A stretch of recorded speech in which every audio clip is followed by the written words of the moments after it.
Howdy folks, hope you're all having a good one, and welcome back to World of Warships with Rear Admiral Jingles. Today we're featuring... how do you pronounce that? Colonel Duce? Is that like the nickname that Mussolini had, Il Duce? It's Italian for Duke. You know, it's one of those words that you always see written down, and when you're reading it in your head, it's no big deal. But as soon as you try to say it... I'm just going to call him Colonel.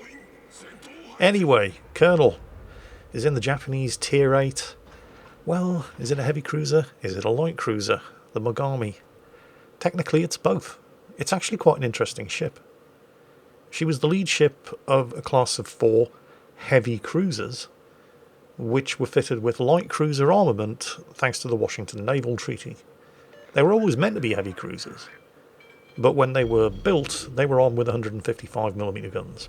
A lot of 155mm guns. This ship has 5 turrets with 3 guns each.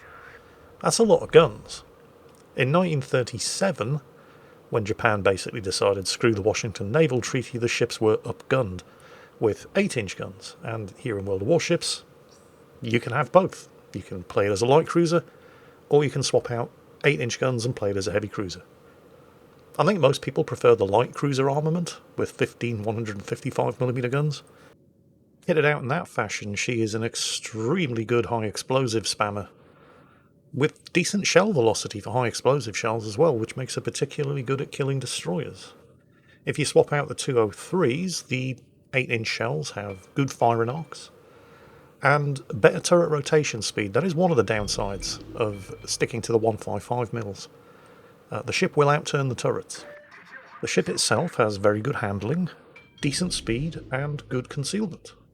And this is good, because it's definitely going to need all of that, because the Mogami has no armour whatsoever.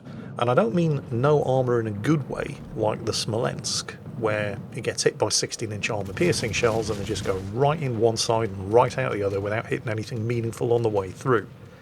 No, no, no, no. No, the Mogami loves to explode when it gets hit by armour-piercing shells of basically any calibre, but particularly battleship armour-piercing shells. And this, I believe, is why the Mogami is not a particularly popular ship, and why you hardly ever see her in replays. I mean, if people were doing extremely well in the Mogami, I would be seeing a lot of Mogami replays. But I'm not. Because the problem that I believe most people make with the Mogami is that they just get this ship too close to anything that fires armour-piercing, and get utterly spanked as a result, because this ship, like Tier 5 light cruisers, is made out of citadels. The correct way to play the Mogami, at least if you're using the 155mm guns, is to keep your enemies at arm's length, hike them around, and burn them down with a high explosive spam. And if they chase you, the rear-mounted torpedo launchers are handy. Common feature of a lot of Japanese cruisers at this kind of tier. 2 launchers on each side, standard 10km range, with a very nasty bite. Now, most of the action in the first half of this battle is going to occur, well, not most, all of the action in the first half of this battle is going to occur over here on the western flank, where the 2 teams are reasonably evenly matched. In fact, Colonel's team do have something of an advantage over here, because they're facing a Bayer, a York, and an enemy Mogami. And they have a Z-23, Colonel's Mogami, a Gneisenau, a Colorado, and potentially also a Scharnhorst shooting across from the middle of the map. Well, I say they're facing a Mogami, a Bayern, and a York, that's all they know that they're facing. There are 2 destroyers on each team. The enemy team have a Kagero and an Ernst Geider, but the Geider has already been spotted over on the other end of the map. And the torpedoes that we just saw, I'm pretty sure those were from the enemy Mogami. I don't know that for sure, because we don't actually see the enemy Kagero for quite some time. He's very good at remaining hidden. The friendly Z-23, however, I believe is labouring under the misapprehension that the enemy team up to the north there have the Kagero with them. The reason I suggest this is because that Z-23 is going to get very, very upset in chat, in particular with this team's aircraft carrier. Now, this is a Tier 8 battle, and yes, there are carriers in play, 1 on each team, but they're only Tier 6 carriers. Now that doesn't appear to be a particularly great impediment for the enemy Ryujo, who does very well in this battle. But the Z-23 is getting very upset, because the friendly carrier, the Versa, rather than supporting the Z-23 directly and spotting the Kagero for him, that isn't actually here, is instead doing his level best to support the rest of the team against this colossal enemy push that's happening over on the far eastern side of the map. Now, I'm not saying the friendly carrier is playing flawlessly. He is going to make one serious mistake that will have fatal consequences, but his decision at the moment to support the team where they're currently being beaten is, I think, under the circumstances, the right decision. And there's Colonel's first kill. In fact, the first kill of the match. There's the first blood award. He's picked off the buy-in. And that's reduced the enemy team on this flank to just the two ships that we know about. The two cruisers, the York and the Megami, and they're both starting to seriously focus Colonel down. It's time for him to start kiting away, I think. Particularly since he's also coming under air attack from the enemy Rejujo. Despite this, and despite the fact that the team are currently getting hammered over on the eastern flank, where the friendly Tier 6 carrier is focusing his attentions, you'd think that this match was about to end in a loss for the team, and it was all the carrier's fault, judging by the criticism that the Z-23 has been heaping on him. The Z-23, I hate to say it, he's just a little bit of an arsehole.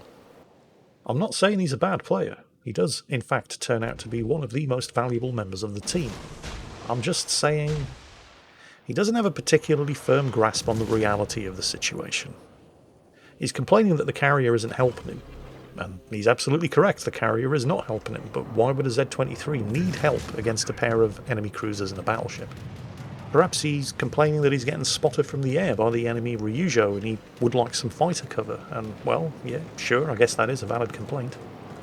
But take a look at the situation over on the eastern end of the map, where the carrier is trying to help where the team is losing rather than trying to help where the team is winning. And suck it up, Buttercup. Life sucks. Deal with it.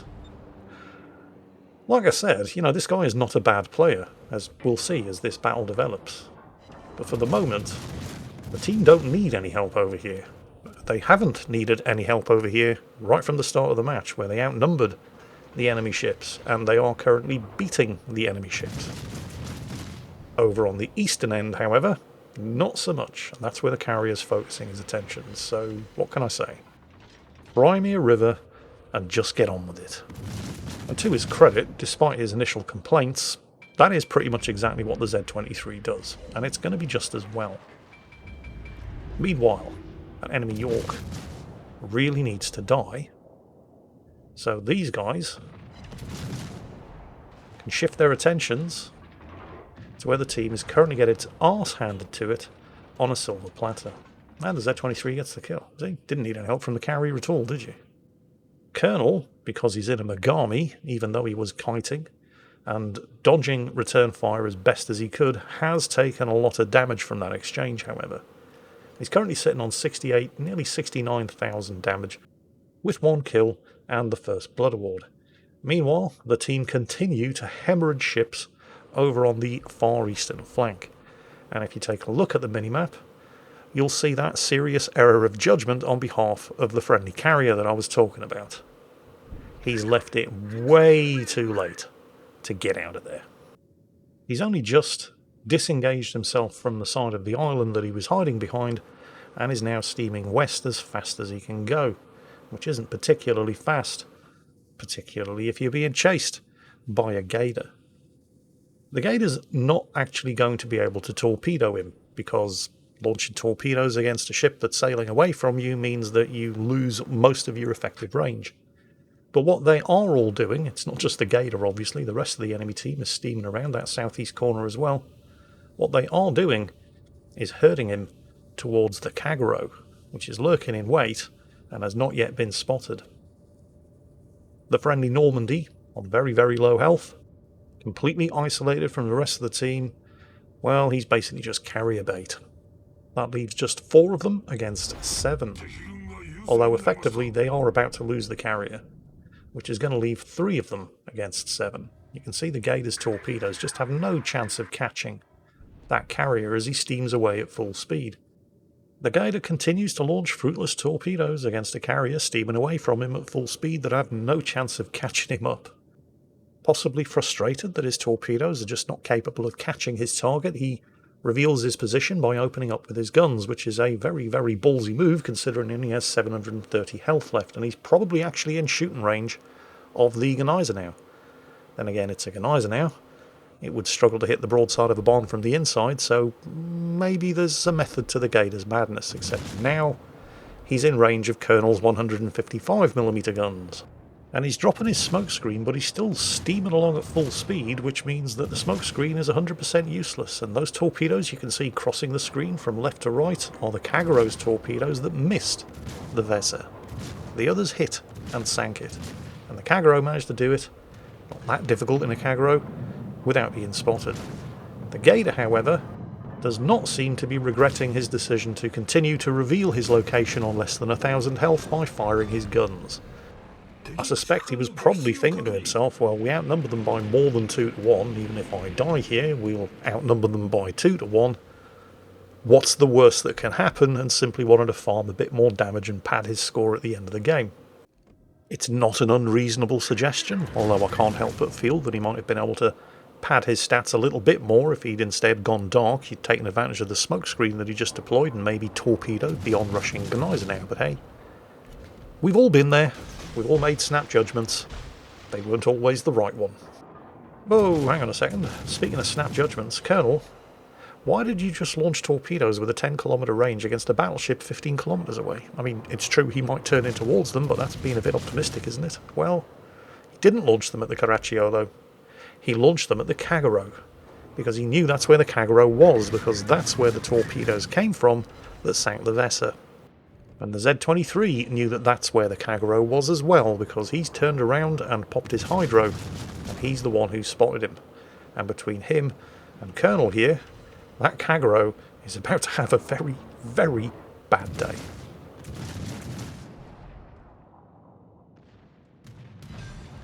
And there's kill number 3, which would not have been possible without the Z-23. The torpedoes are going to run out of steam before they get anywhere near the Caracciolo, however. Meanwhile, the Gneisenau, surprisingly for a Gneisenau captain, not trying to rush in for a suicide torpedo attack.